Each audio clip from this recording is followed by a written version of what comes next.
একটা ছবি দেখাই, দেখেন।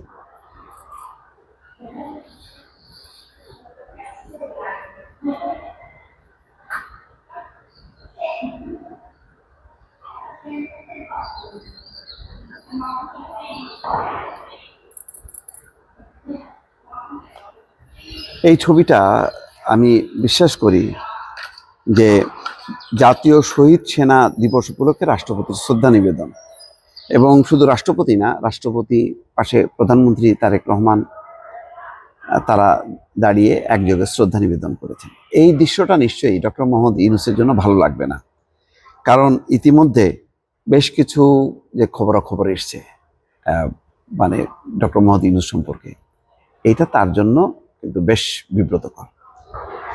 এবং দেখা যাচ্ছে যে ইউনূসের হাতে যারা নির্যাতিত হয়েছে, তেমন মানুষরা এখন তার বিরুদ্ধে মামলার প্রস্তুতি নিচ্ছে।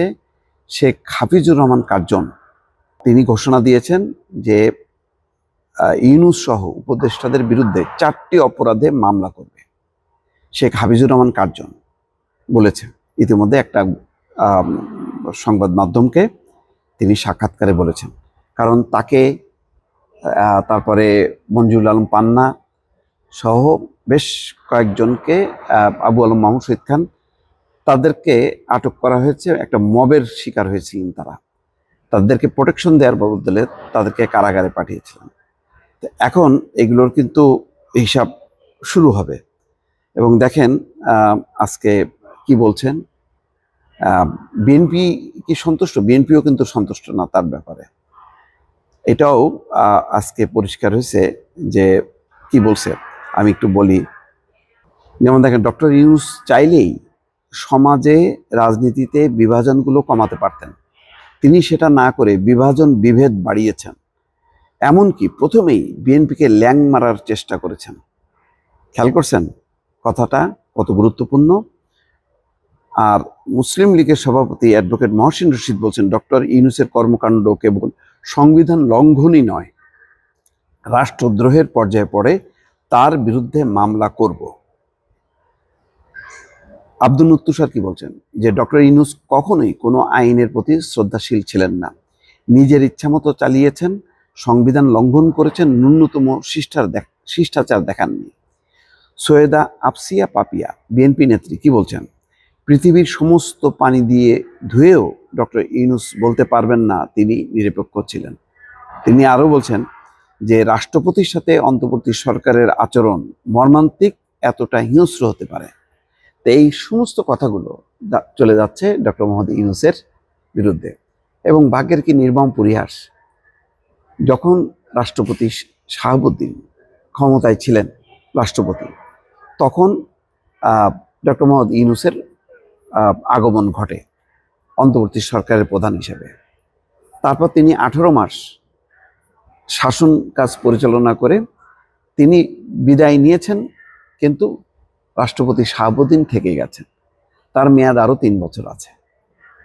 কিন্তু এই 18 মাসের মধ্যে দেখেন, শাহাবুদ্দিন কিন্তু থেকে গেলেন আর ইউনূস কিন্তু বিদায় হয়ে গেলেন, এবং ইউনূসকে কিন্তু কেউ স্মরণও করছে না। আজকে ইউনূস গ্রামীণ সেন্টারে বসে টেলিভিশনের পর্দায় দেখছেন যে রাষ্ট্রপতি শাহাবুদ্দিন, তারেক রহমান, 3 বাহিনীর প্রধান, তারা পিলখানার যেই শহীদদের প্রতি শ্রদ্ধা নিবেদন করছেন। এটাও নিশ্চয়ই তার জন্য খুব মর্মান্তিক একটা শিক্ষা। তার জন্য আরও একটা শিক্ষা, যেখানে রাষ্ট্রপতির দপ্তরের প্রেস উইং বিলুপ্ত করে দিয়েছিলেন প্রধান উপদেষ্টার দপ্তর, ডক্টর ইউনূসের দপ্তর, এবং শফিকুল আলম সম্ভবত তার উদ্যোক্তা ছিলেন, সেই জায়গায় রাষ্ট্রপতির দপ্তরে আবার প্রেস সেক্রেটারি নিযুক্ত করছে। এই ঘটনার মধ্য দিয়ে পরিষ্কার বোঝা যায় বিএনপির দাঁতে দাঁত চেপে ডক্টর মোহাম্মদ ইউনূসকে সহ্য করেছে। কিন্তু যেই মাত্র ইউনূস বিদায় হয়েছে, সাথে সাথে দেখেন রাষ্ট্রপতি নিশ্চয়ই জানেন, বোঝেন যে এই সরকারের কোনো আপত্তি নেই। এবং জহিরুদ্দিন স্বপন তথ্যমন্ত্রী কি বলেছেন? তথ্যমন্ত্রী বলেছেন যে রাষ্ট্রপতির বক্তব্যগুলো বিএনপি গভীরভাবে পর্যবেক্ষণ করছে, কিন্তু কোনো অবস্থান তারা নেয়নি। তার মানে এখন কিন্তু নানামুখী খেলাধুলা চলবে। যেমন এই যে আওয়ামী লীগের প্রত্যাবর্তন ঘটছে ধীরে ধীরে, এতে আতঙ্কগ্রস্ত জামাত এবং এনসিপি।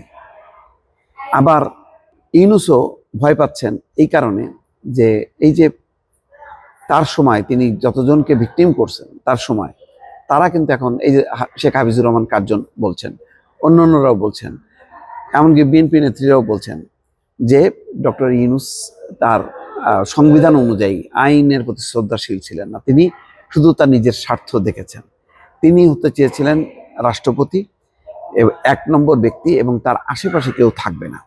কিন্তু সেই পরিকল্পনা ব্যর্থ হয়েছে। মোট কথা ষড়যন্ত্রের নানান যেই তথ্য উপাদানগুলো উন্মোচন করেছেন রাষ্ট্রপতি শাহাবুদ্দিন। সব মিলায় আমার কেন জানি মনে হচ্ছে যে ফেঁসে যাচ্ছে ডক্টর মোহাম্মদ ইউনূস, আস্তে আস্তে ফেঁসে যাচ্ছে, এবং ফেঁসে যাওয়ার একটা প্লট কিন্তু তৈরি হচ্ছে দর্শক।